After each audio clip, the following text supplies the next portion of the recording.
Good day and warm greetings to everyone. Today we will present the case study about body fluids based on the Boston Strangler case. For the introduction, the Boston Strangler case is one of the most well-known and frightening crime stories in American history.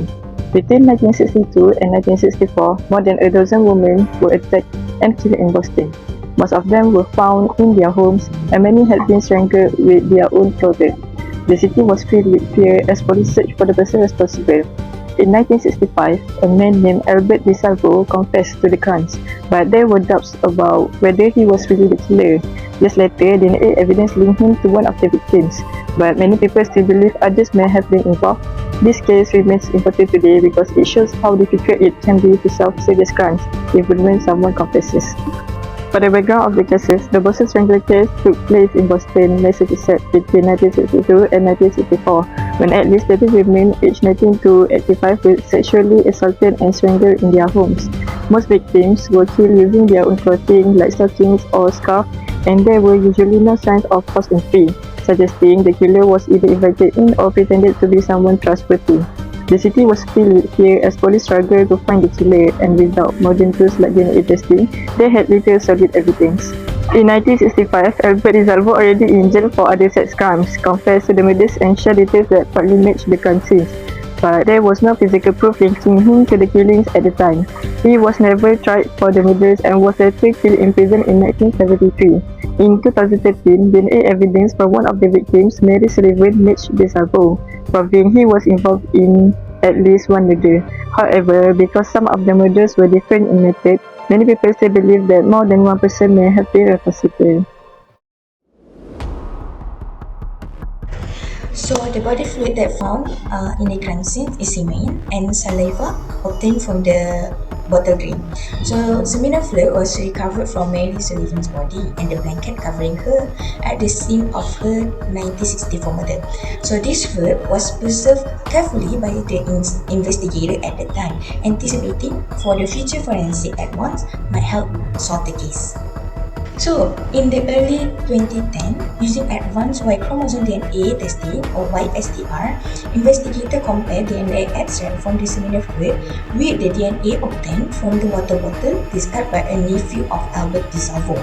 So, the YSTR profile match indicate a family link to DeSalvo and exclude 99.99% of the male population as the source of the semen.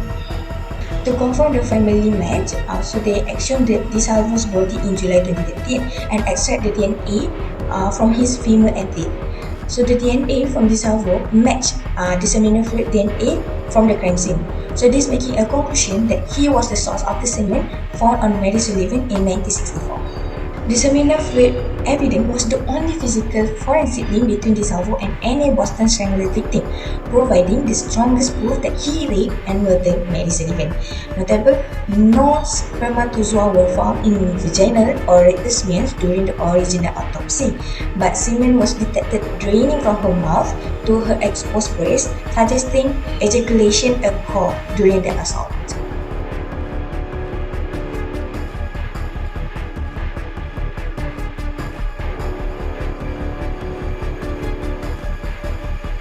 Next, I will explain about the forensic techniques. The forensic technique used in the Boston Strangler cases are divided by two, which is old forensic techniques in 1960 and new forensic technique in 2000s. So the old forensic technique they used in 1960 is investigators collect physical evidence such as ligator, which is stockings used for strangulation, victim clothing, and biological samples, including seminal fluid from the last victim, which is Mary Sullivan. However, at that time, forensic science is limited, and DNA analysis was not yet developed. Next, confession and behavior profiling. Albert DeSalvo himself confessed to the murders in detail, which was a major factor in attributing the crimes to him. His confession was supported by knowledge of the crime scene details. However, no direct physical forensic evidence conclude link him to the murders during that period. So lastly, fingerprint and blood typing. So this is a standard forensic technique of the era, include fingerprinting and blood typing. But this method were insufficient to conclude who is the murderer in these cases. So the new forensic technique or we can also call it as post-DNA development. So the preservation of seminal fluid for future testing. During that time, the seminal fluid collected from Mary Sullivan's body and blanket was carefully preserved by forensic scientists, anticipating future advances in forensic technology. So in the late 1990s and early 2000s, investigators applied YSTR testing to the seminal fluid sample.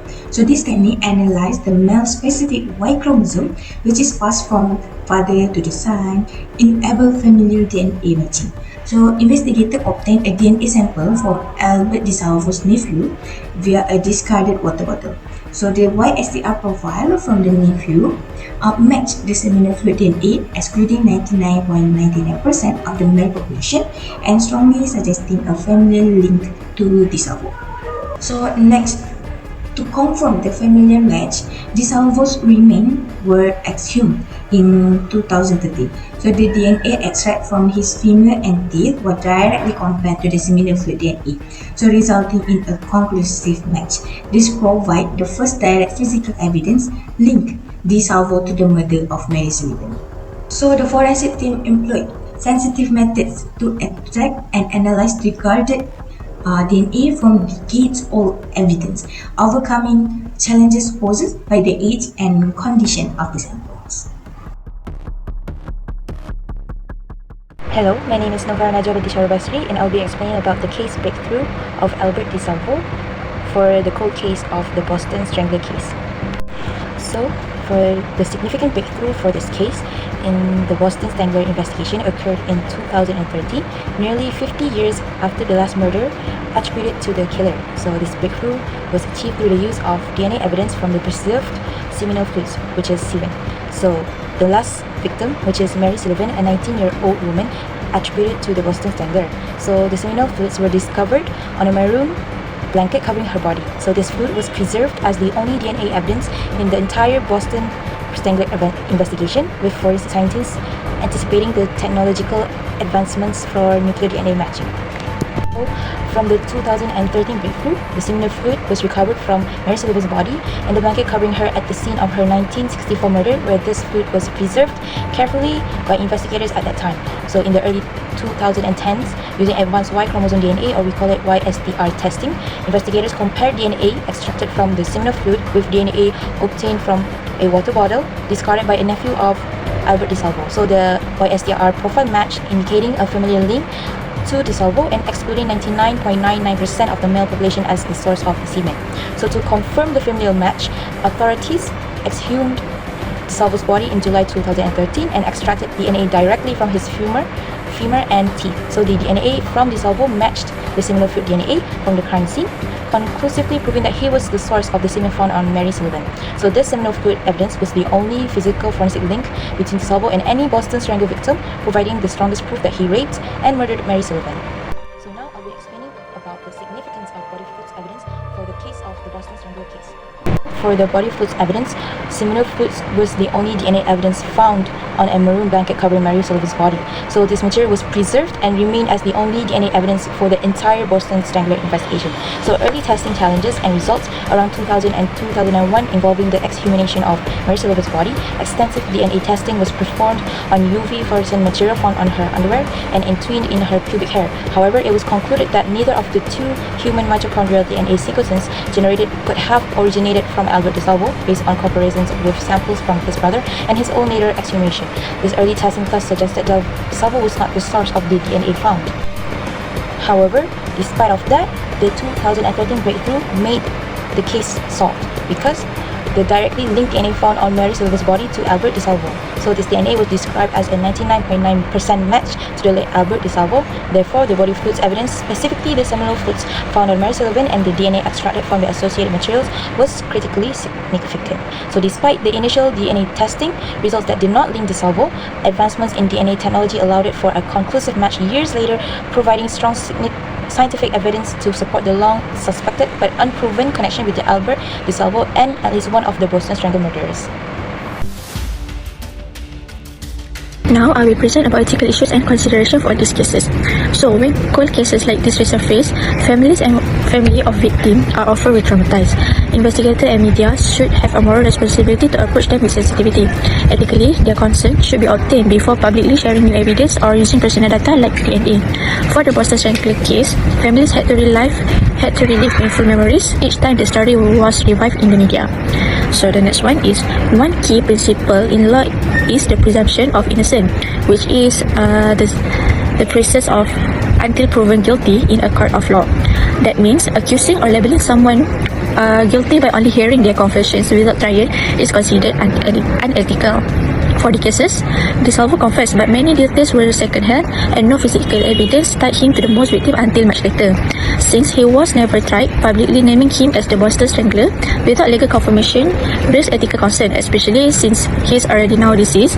He cannot defend himself, making it unfair to label him conclusively guilty. So, moreover, in 2013, DNA was used to match DeSalvo to Mary Sullivan's murder, but the method involved collecting discard DNA from his nephew and exhuming DeSalvo bodies. This brings up ethical question. Did the nephew give informed consent? Is it ethical to test or exhume a body without permission from next of kin? DNA is as we know, DNA is a powerful tool, but we must be cautious with how it used, especially when it involves private or family information. Okay, for this slide, I will brief about the legal consideration of this case.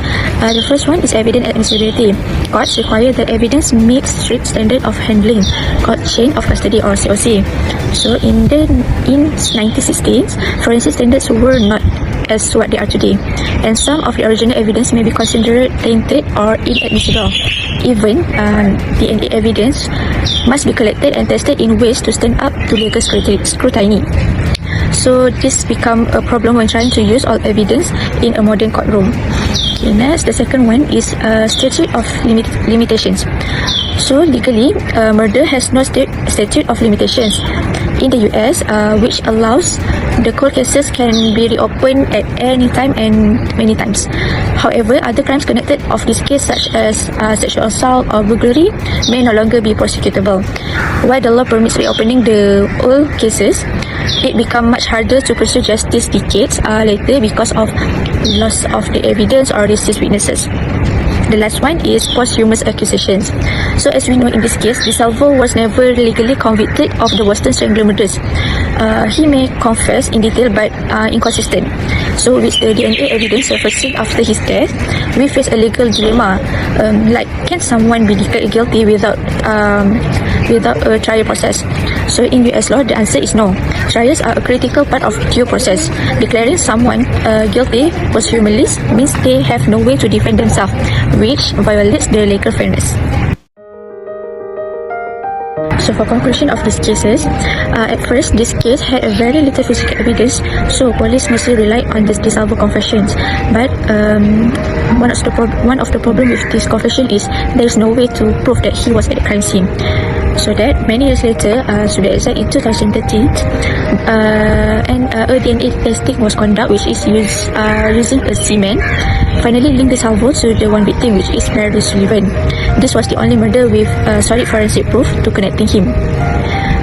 But there is still no DNA evidence linking to the other 12 victims, so we cannot be sure that either he is committed with all the crimes. Some experts believe more than one killer may be involved in this case. So what we get from this case show that why physical evidence is really important, especially involving a serious crime. DNA helps solve part of the case, but many questions still remain. So thank you, that's all from us.